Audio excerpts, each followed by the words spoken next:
आप देख रहे हैं सौगंध टीवी, सौगंध वतन की। मणिपुर में देख रहा हूँ 3-4 दिन से बहुत ज्यादा चर्चे में, लेकिन वहीं बंगाल में 2 बेटियों के साथ सेम मणिपुर जैसा हादसा हुआ, उस पर कोई भी पक्ष नहीं बोलता, उस पर सेक्युलरिज्म इनका गायब हो जाता है। तुम ये इस पे बात करो कि हम औरंगजेब को कैसे अच्छा बताएंगे, साधुओं को कैसे गलत बताएंगे, हिंदुत्व को कैसे खराब बताएंगे, हम सेक्युलरिज्म का चूरन दुनिया को कैसे खिलाएंगे। इनकी जो भी शिवसेना पार्टी थी उसमें से शिव और सेना दोनों को निकाल दिया संजय राउत जी ने। सिर्फ इनकी जो भी अब दानव सेना बची है वही 3-4 लोग बचे। नमस्कार, आप देख रहे हैं सौगंध टीवी और मैं हूँ आपके साथ आस्था तिवारी। बात की जाए कि आज के समय लगातार राजनीति में जिस तरीके से मुद्दे की आंच में हर एक अपना कोई पक्ष साफ करने की कोशिश कर रहा है, उसको पकाने की कोशिश कर रहा है, वो साफ तौर पर दिखाई दे रहा है। अब ऐसे में सबसे बड़ा सवाल यही उठता है कि मुद्दा राजनीति के लिए काम कर रहा है या राजनीति मुद्दे के लिए काम कर रही है। क्योंकि धरातल की बात की जाए तो मणिपुर जिस तरीके से एक घटना हमारे सामने आई, उस पर विपक्षी दल लगातार जो है सरकार को घेरने की कोशिश कर रहा है। लेकिन अगर इंसाफ की बात की जाए तो इंसाफ की बात नहीं हो रही है। लेकिन अगर केंद्र सरकार को किस तरीके से घसीटना है, इस पे हर एक विपक्षी दल लगातार आगे बढ़ रहा है। दरअसल हम ये बात क्यों कह रहे हैं वो आपको बताते हैं। उद्धव ठाकरे ने हाल ही में बयान दिया है कि जिस तरीके से बीजेपी ने जो है द कश्मीर फाइल्स को इतना सपोर्ट किया, तो अब मणिपुर फाइल्स जो है वो कब बना रही है, ये उनका सवाल है। अब ऐसे में हम लोगों से जानते हैं और जानने की कोशिश करते हैं क्या वाकई इस समय ये मुद्दा उठना चाहिए कि जिन बेटियों के साथ इस तरीके से दुराचार हुआ है, उन बेटियों को जिस तरीके से उनके साथ क्रूरता हुई है, इस पर सवाल होने चाहिए। क्या लगता है? देखो, पहले तो उद्धव ठाकरे जी को साइड में रख के मैं सब विपक्षियों को एक बार बोल देना चाहूंगा।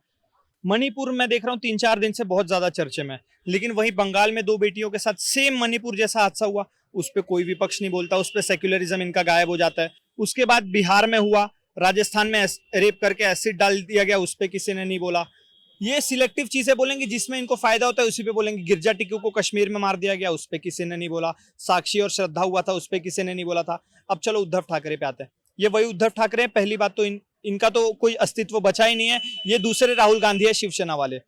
बाला साहेब ठाकरे ने बोला था, मैं उनका ही वक्तव्य कोट कर रहा हूँ, जो कांग्रेस के साथ गठबंधन करेगा वो हिजड़ा होगा। उन्होंने खुद बोला था, गठबंधन कर लिए, ठीक है। उसके बाद उनकी एक ही पॉलिसी थी, हमें हिंदुत्व को लेकर चलना है। ये औरंगजेब के मजार को सिक्योरिटी प्रदान करते हैं। उसके बाद हमारे साधुओं के साथ पीट पीट कर पालघर में मार दिया गया, उस पर इन्होंने कुछ नहीं बोला। ये सिर्फ और सिर्फ सिलेक्टिव चीजों के बारे में बोलते हैं जिससे इनको राजनीतिक फायदा हो जाए। अब बात रही कश्मीर फाइल्स की, तो वो किसी पॉलिटिकल पार्टी ने फंड नहीं किया था, वो प्रोड्यूसर जो थे और जो डायरेक्टर थे उनकी मर्जी थी, तो उन्होंने बनवा दिया। अगर ऐसी कोई मूवी मणिपुर बन भी जाती है तो हम उसका समर्थन करेंगे, बिल्कुल बननी चाहिए। वहां मणिपुर में जो हमारे मैतेई जाति के साथ हो रहा है दुर्व्यवहार, दुर्प्रचार, वो उसके बारे में कोई बात नहीं कर रहा। सिर्फ वही कुकी समाज के 2 बहनों के साथ हुआ, उसके बारे में पूरी दुनिया बात कर रही है। अरे अगर तुम्हें इतना ही चिंता है तो दोनों तरफ की चीजें बताओ ना।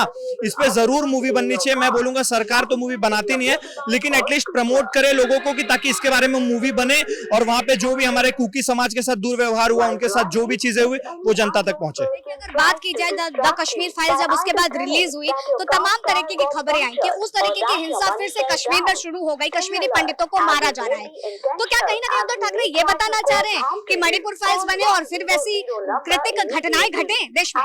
और उद्धव ठाकरे, पहली बात तो मुझे ये समझ में नहीं आया किस मुंह से कश्मीर फाइल्स का नाम ले रहे हो। जिस कश्मीर फाइल्स को प्रोपोगेंडा बताया था वो सारा विपक्ष आज नकली इंडिया नाम से खड़ा है। तुम भी तो उसी नकली इंडिया का हिस्सा हो ना, तो तुम्हें तो कश्मीर फाइल्स की बात करनी नहीं चाहिए, क्योंकि जिसको भरोसा नहीं था कश्मीर फाइल्स पर, अरविंद केजरीवाल जैसे लोग बोल चुके थे कि उसको टैक्स फ्री क्यों करना है, यूट्यूब पे डाल दो, फ्री हो जाएगा। तुम ऐसे लोगों के साथ खड़े हो। कांग्रेस बोल रही थी बीजेपी द्वारा फंडेड प्रोपोगेंडा है, तुम उसके साथ खड़े हो। केरला स्टोरी को इन्होंने हमारे झूठ बताया, तुम उसके साथ खड़े हो। तुम्हें तो मणिपुर पे पिक्चर बनाने की बात करनी ही नहीं चाहिए। तुम ये इस पे बात करो कि हम औरंगजेब को कैसे अच्छा बताएंगे, साधुओं को कैसे गलत बताएंगे, हिंदुत्व को कैसे खराब बताएंगे, हम सेक्युलरिज्म का चूरन दुनिया को कैसे खिलाएंगे, तुम उस पे बात करो। मैं तो धन्यवाद करना चाहूंगा जो भी इनके साथ संजय राउत जी है ना, इनकी जो भी शिवसेना पार्टी थी उसमें से शिव और सेना दोनों को निकाल दिया संजय राउत जी ने। सिर्फ इनकी जो भी अब दानव सेना बची है वही 3-4 लोग बचे। लोग शरद पवार को चाणक्य समझते थे, असली चाणक्य तो संजय राउत निकला। एनसीपी को भी खा गया, शिवसेना को भी खा गया, और उद्धव ठाकरे को आज तक समझ में नहीं आया। इनकी पार्टी टूट गई लेकिन इनका घमंड नहीं टूटा। सब्र करो, वो भी बहुत जल्दी टूट जाए। आप देख रहे हैं सौगंध टीवी, सौगंध वतन की।